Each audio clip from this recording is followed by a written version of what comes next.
Alright, so here we go guys, and as you guys know from the title, we have the 5-star RGB PvP tier list, and this is going to be updated for 2024, the start of the new year. And you're going to see we have this tier list separated into 5 tiers. We have the meta tier. These units are going to be the top of the top, very powerful in all areas of PvP content, and just very strong overall. The decent tier, these units are still very powerful, they're just not going to be as frequently seen as the meta units. We have the good tier. This tier is going to be just solid units overall. I wouldn't say they excel in one thing or another, they're just solid units, and we're going to talk about what they're very good at. Then we have the niche tier. These units are going to be decent in what they do. For example, we have Rem here at the top. She's very good against countering cleave teams very easily with her AoE attacks, and we're just going to talk about each of these units and what their niche is. We have the cleavers tier. I'm not going to really talk about this because I'm not going to lie, I'm not too experienced in cleaving. So basically all the units in this tier, they're going to be used for cleavers or high speed players who like to win the game very fast on turn 1, and all of these units can be used. And the not used tier, these units are just not going to really be seen. Now, there might be some units in this not used tier that you guys might use, but I'm going to say this for 99.9% of the player base, they probably don't use these units in PvP. So getting started here, let's start with the meta tier. So at the top of the top, nothing has really changed. We have some units that have fallen off actually, but the top 2 units are still the same. We have Lua and Noggle. Now we have a recently released unit, Laya, that is meant to counter them. But the thing is, in RTA, they're still very powerful because most of the time what you actually do when you want to play Lua or Noggle is pick Laya first. If you pick Laya first and then pick Lua or Noggle, there's no real answer to them. And Laya synergizes very well with Lua and Noggle because you can reduce their skill cooldowns, making them push back the enemy's cooldowns even faster. It's like a very ridiculous cycle. People initially thought Laya is just a pure counter to Lua Noggle. Newsflash, she is a very good unit alongside them because you can reset the enemy's cooldowns pretty indefinitely, and also just CC them with the binds, with the seals, with the sleeps, whatever you want, and also have Laya there to actually be a one-shotter as the game progresses. Lua and Noggle are very good at stalling out games, and Laya is very good at stalled out games because of her S3. So they actually synergize very well, and I think with Laya's release, it actually kind of makes them stronger. Yes, she's a counter, but if you want to play them, just pick Laya first and you're in a good spot. Ocean Breeze Luluka. I think she's the premier cleanser now because she's pretty aggressive in the fact that she has that silence on her S2 and that blind, which is very annoying. And also that ice cream buff and that defense buff is insane. A lot of units now, not a lot, but there's some decent units that scale with defense pretty well. For example, Lionheart Sermia and also Karina. And because of that, you can actually buff them without having to activate like Karina's S2 and have her activate Karina's S2 right after and just do a ton of damage. You're going to see a lot of these units actually synergize at the top, which is why they're in the top tier, because the meta just fits them very well. Also, Ocean Breeze Luca's cleanse is very nice, and the healing buff on that ice cream buff is pretty ridiculous, and her ability to cut the Conquer Lilius teams and anything with a non-attack skill makes her very strong. If you pick a non-attack unit into her, you're kind of in that awkward phase where you're like whether you should use her non-attack skill, should you wait it out, and if you wait out too long, she gets her S2 off anyways. There's a lot of things that come into play. So it makes Ocean Breeze Luca very annoying to play against and very strong. Next we have Karina. I know a lot of people rate her lower, but I still think she's ridiculously broken. She still has one of the highest win rates in World Arena. She is really broken by design because of her artifact, Rocket Punch Gauntlet. It just makes her kit that much stronger. She's not that great with it, or without it, but with that artifact, she is one of the best units in the game. She can destroy any damage dealing units. She can counter cleave very well. She's actually good into bruisers because as Frenzy goes on, her defense doesn't get lower, whereas health scaling bruisers, they actually lose damage because their health goes down. But Karina, very solid unit, strong nuker, very good against cleave. She has a defense break, just very solid all around. Next we have Midnight Galilius.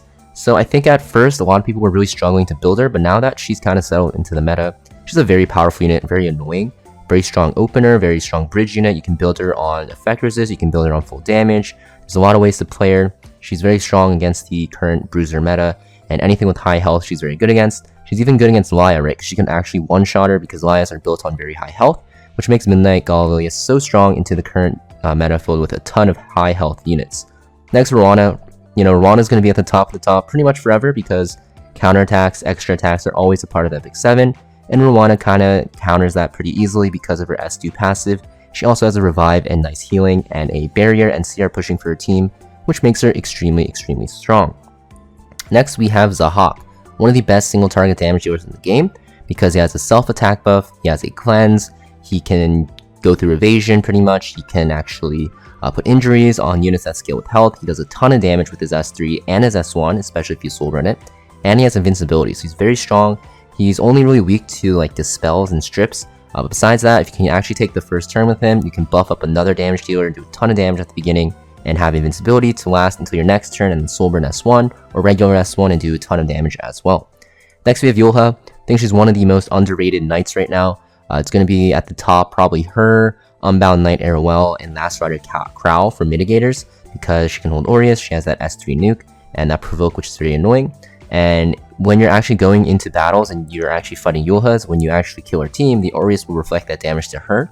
And as she gets lower and lower, you kind of get to the point where you have to either one-shot her in one turn cycle, or she'll get her S3 off and kill you and heal, or you have to kind of just fully ignore her, so it's really awkward to play against. Top tier knight, in my opinion. Next, the decent tier. Units are very good still, but just not as universal as meta. Honestly, you could put like some of these at the bottom of meta, and they'll probably be, you know, fitting there, but this is my own opinion. I don't want to put too many units at the top. So, Laia, I already mentioned, very good with Lua and Noggle, also very good against them, which makes her a very decent pick. Crazy damage on her S3, she has a dual attack on her S1, which makes her insane. Just keep in mind, she gets countered by like Lionheart Surmi and stuff like that because of that dual attack. But overall, very powerful unit. And, you know, honestly, I'd say she is one of the stronger units right now in the current meta. Edward Elric. So Edward Elric, there's a lot of mixed opinions. People think he's very strong, people think he's very bad. He's mostly going to be, honestly, you can even argue that he's a niche unit, but even if you don't pick him against like debuff teams, his S3 scaling is very strong. He's very annoying to deal with, and there's always going to be debuffs on the enemy side. There's very rarely a case where the enemy side won't have any debuffs, and because of that, you're going to make it so that if he gets hit by a debuff from a non-attack skill, you're too scared to hit him, and also if you do hit him, obviously he'll counter back and potentially debuff you, which makes him very strong. Destina, always a top tier soul weaver, revive, CR pushing, heal, just very good. She has built-in effect resist as well, very good as a cleanser, very good as a slow unit with bruiser teams, very commonly paired with like Spectre Tenebria, Navy Captain Landis, which makes her very strong. Crow, kind of like a worse version of Yulha, but not that much worse. It's because he doesn't have that healing on his S3. He gets a barrier instead, but barriers can always be dispelled. They can be blocked with unbuffable and stuff like that. And honestly, heals are just way better because, yeah, it's just better. And also Crow's defense buff, although it's very nice, there's a lot of defense buffs already with like Ultramarines Luca and stuff like that. Honestly, I think Crow, you know, not that far off Yulha, but honestly, I think in the current meta, Yulha just feels better with her base stats, and yeah, just her 100% provoke is very nice. Although Crow does have that with his exclusive equipment now, but I still think Yulha kind of edges him out. Next, we have Rimuru. Very good with his fixed damage. You can build him on a bruiser build, you can build him on a tank build, you can build him on a full damage build. There's a lot of ways to build him, so you never know what you're fighting against. You can actually use him in Guild Wars defense. He's still pretty strong. Same in arena defense, because you, like I said, you never know what type of Rimuru you're fighting against. He synergizes well with like Zeo comps and stuff like that. And he's just a very powerful unit because he can one-shot a lot of squishy units. And even if you build him on a tank build, he's very strong with his damage because of his fixed damage on his S3. He can defense break, he can steal buffs, a lot of versatility, one of the more broken collab units ever released. Next we have Senya. So Senya is mostly a Guild Wars unit, Guild Wars defense, but still very powerful. You actually see her paired with Blue Shoe a lot because they both have anti-crit synergy. But she's kind of weak against like Lone Crescent Bologna, Lionheart Surmia.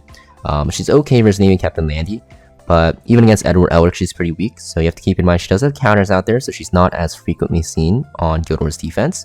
But she's still pretty good overall, and she's a fun unit, I'd say. Same with Shu, kind of the same boat. You know, both used in the same comps mostly. You're not going to really see them not together for the most part in Guild Wars defense. Still very powerful as well. Roy Mustang. He's a very, very high damage dealer. He has a lot of mitigation because you run him on Chatty, and he has his S2. And if you don't have an ice unit, he'll do a ton of damage to you. Very underrated. It's just that people don't really have him because the Full Metal Alchemist collab hasn't rerun yet, which is surprising. It's been more than a year. One of the most popular collabs in the game. But hopefully it gets run. He's a very strong unit and honestly very fun to play. Elvira, recently released. This unit is mostly going to be used against fighting spirit units. She's pretty good against those units. Besides that, not going to release her too much, but there's so much fighting spirit now. I can't really put her in niche because There's so many good fighting spirit units, right? You have Abyssal Euphine, you have Lone Crescent Bellona, you have Lionheart Cermia, you have Navy Captain Landy. Pretty much the top damage dealers in the current meta all have fighting spirits, so she can't be niche because she's always going to be good in the current meta right now, so she has to be, like, you know, decent, if you get what I'm saying. Command Modelica, after her buff, she's more consistent with her sleep. She's actually a pretty decent opener. Just keep in mind, like, her speed tier isn't the best, and, you know, you can actually miss still with her S3 against fire units, but they're not really a lot of good fire units, except like Noggle, so yeah, you're probably fine on that. Also gets countered by Edward Elric and stuff like that. I'm a pretty decent unit overall as an opener.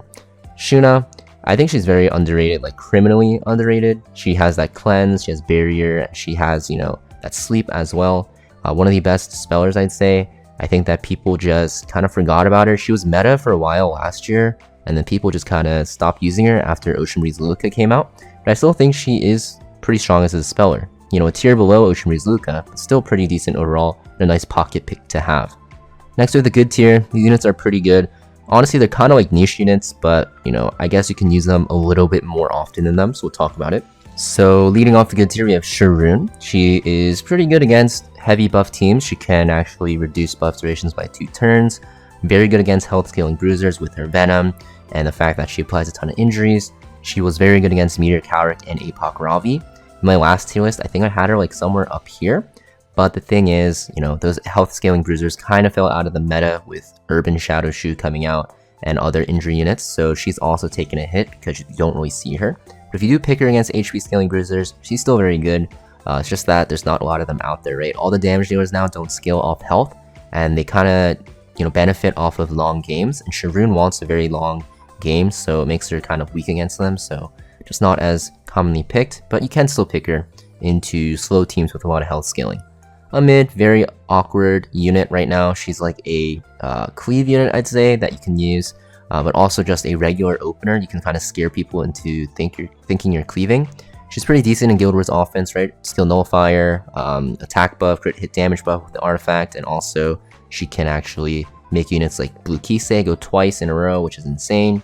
The only thing is, that's only going to really work in Guild Wars offense nowadays. You can really easily draft around a mid with a unit like Politis or anything else that reduces combat readiness gain, which makes a mid not as great, but she's still a pretty decent unit as an opener if you can actually make her work. Lethe, one of those health scaling bruisers that used to be very good, but kind of fell out of the meta because like Sharoon, Urban Shadow Shoe, just a ton of injury. And honestly, with injury set being a lot more accessible with Rift, people always have a way to injure you, so most health scaling bruisers did take a hit unless they're super broken, but Lethe wasn't one of those super broken ones. She's just a regular you know, nuke unit, very good against slow teams. That's her main thing. She's like Dark Corvus, but for RTA and more flexible. But yeah, health scaling bruisers just kind of suck right now because of injury, and because of that, she's pretty weak. Next we have Valencia. Valencia actually counters Lethe because if you run her on injury, she just S3, S1s Lethe, and then she does no damage for the rest of the game. But Valencia also scales off health, so it makes her very weak against those you know, injury units as well. So she has the same problem with Lethe. Honestly, Valencia's defense buff and AoE strip can be very useful, but I don't think it's really good in the current meta. She's just way too slow, and the extra attack on her S2 hurts her a lot because you have counter-attacking units that can counter twice off of her because she has 2 chances to proc it. And also, you know, Lionheart Cermia exists, right? So you have to be very careful. Diane, I always think Diane is always underrated, especially after her first, like, not first, but her second time she was super strong. People stopped picking her actually, and then kind of just fell off a cliff. But she's very good. She has a lot of buffs. She is pretty countered by like Valencia and like Green Landy because they scale against buff units. But a lot of those units don't really exist. I guess Rimuru does as well. But yeah, she also has anti-crit, which makes her very good against Navy Captain with Navy Captain Landy to stack it. So I think she's underrated. Pretty good Soul Lever, attack buff as well, and a lot of barriers and cleansing. Violet, just an RNG, you know, unit. He's okay. You just can't pick him all the time. If you pick him blindly, you're gonna get Zahak or Ryo Chasariad. Anything with hit chance will destroy him. Put him on defense teams, he'll get destroyed. So now you're gonna have to pick him in offense as a bait, or into units that don't have hit chance, or slow units, or in RTA. But even then, he's an RNG unit. And in Guild Wars, you don't really want RNG. You want to secure the win. So because of that, he's just okay.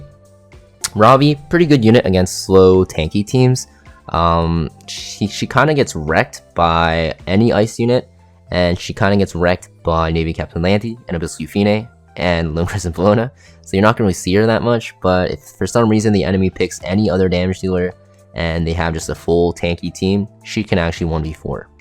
Millim, pretty decent bruiser. Honestly, she's probably not as good as I think she is, but she's very good if you put her on a bruiser build with counter, I feel like, and on lifesteal, or on lifesteal, with her artifact, I guess, that gives her counter. But she's pretty solid as a bruiser. She has evasion though, so you have to keep in mind she also has some RNG built in, which is annoying. But she has hit chance built in with her Dragon's Eye, which makes her pretty solid against some evasion units like Savior Aiden. But you have to keep in mind, sometimes it doesn't work. Because I think her hit chance is only 20%. If you put on like Symbol of Unity, you get up to 40%.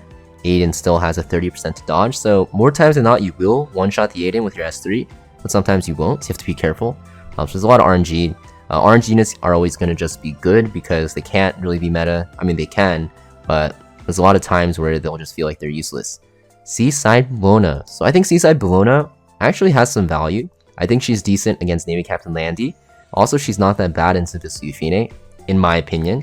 I just put on a lifesteal, full attack, some effectiveness build with Drink, and if you land that defense break on those units, your other units can actually clean up. The only thing is, she's not in a current state where she can be the sole damage dealer on your team, because if you do that, she's going to end up being too squishy, and her passive doesn't work against like Remuru's S3, which is a huge counter to her, and even Karina's Rocket Punch, which can also one-shot her, so you need her on some bulk. Because of that, you can't really have too much damage on her, and you also want some effectiveness to land the defense breaks now, because that's her biggest role, in my opinion. Because of that, you can't really have her as your own sole damage dealer. You need like another one, which makes her more of like a support DPS now, which is kind of weird. So I think she's just okay, not the best, but just okay. Charlotte, so honestly, I think she's a little bit too high. She's probably not even used, but or at least anymore. She used to be very good because she was very solid in Spectre Tenebria. But if you play her and you're not against anything with, counterattacks, or yeah, just counterattacks, you should be okay. Like, you can't play her into Bellion, you can't play her into Lone Crescent Bologna, you can't play her into Navy Captain Landy, Bisufine. So honestly, maybe she's not good, maybe she's not used anymore. But yeah, she was okay. Emilia, kind of similar to a mid, just a little bit less aggressive because she's more of a heal. She has more healing. Actually, mid has none at all, but Emilia has more healing. Mostly going to see her with units that want a one-shot, like Strays and also Little Queen Charlotte, and just any other one-shot, like even like Arunka and stuff like that, and like Hwayoung even. But for the most part, I think she's just okay as a CR pusher. Mid is a little bit better than her at what she does. Landy, so I think Landy is still kind of usable. The only thing is she gets hard countered by any fire unit. She gets hard countered by Lone Crescent Bologna because her counter still goes off, and she kind of gets countered by her ML counterparts. So there's a lot of counters to her, but if you pick her into a slow team that is very tanky, you can actually do the same thing with her that you can do with like Ravi, but Landy's a little bit more safer because of Guiding Light. So yes, now we have the niche tier. Just going to go very quickly about the niches and kind of just end this video because I'm not going to really talk about the not used tier and the cleavers. Don't really have too much experience, but these are going to be the cleave units. But yeah, let's talk about the niche tier very briefly. So Rem, anti-cleave unit. Elena, anti-cleave unit against AoE. Celine, very good against units with non-attack skills, such as like Peyra, and even like Cochrylea sometimes to meet her Cowric. Biblis is going to be very good against counterattacks. Blooming Lytica is just very good speed opener that is kind of designed to one-shot like Navy Captain Landy's, but in practice she requires 2 crazy gear. Kayron, anti-cleave unit or speed opener, really up to you. He's good in both. Politis is good against non-attack skills, especially against like a mid, also good as a cleaver. Kisei, good on defense teams, like Guild Wars defense with a mid, and she can also be used on offense with a mid, but for the most part, that's pretty much it. Lilius is going to be used on Guild Wars defense with Green Senya and also Ran. That's pretty much the only area of the content you'll see her. Fairy Tail Tenebria, good against very slow teams. If she gets her S3 off freely, you kind of just win. Benamaru, good against Cochrylea defense teams on Guild Wars. Arunka is going to be good against teams with barriers, mostly for Guild Wars offense. Ningning, also another barrier counter, but just less aggressive. Honestly, she's just meh. Winter, very good against non-attack skills with her stuns and her S3. Gonna be used in Guild Wars defense sometimes. She's pretty good there. Arya is a very strong arena offense unit. You can use her with some auto teams with healing and just sustain for her. She can solo a lot of teams out. Abigail is going to be a niche unit. Mostly going to be used in injury teams against like health scaling teams. Very good. Honestly, she's pretty underrated, I'd say. Bihu, also another underrated unit. Very good into Navy Captain Landy actually, but besides that, not really good anywhere else. Hwa-Young after her buffs still sucks. She one-shots the unit and just sits there and dies and does less damage now.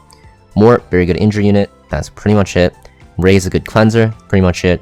Ilyanov, injured unit, similar to Mort, but a little bit better on defense teams if you pair her with Navy Captain Landy. And Melissa is going to be a curse abusing unit that can do a ton of damage in Guild Wars offense, but there's a lot of units that can do what she does, but better. And the cleaved here, yeah, I'm not too experienced with cleaving, so you can see and check it out, but any of these units can be used for cleave, and I'd say most of them are very good. The top tier ones are going to be like Ran, Peyra, and like Summertime Assyria and Vildred for the most part, even Jacko and Elagos, probably the top tier ones for now. And most of the other ones will be ML 5-star. So yeah, that's pretty much it for this 5-star RGB PvP tier list for 2024, starting off 2024 for the winter. If you guys have any changes to the tier list you'd like to make, let me know in the comments down below. I'm always curious, and I'll see you guys next video.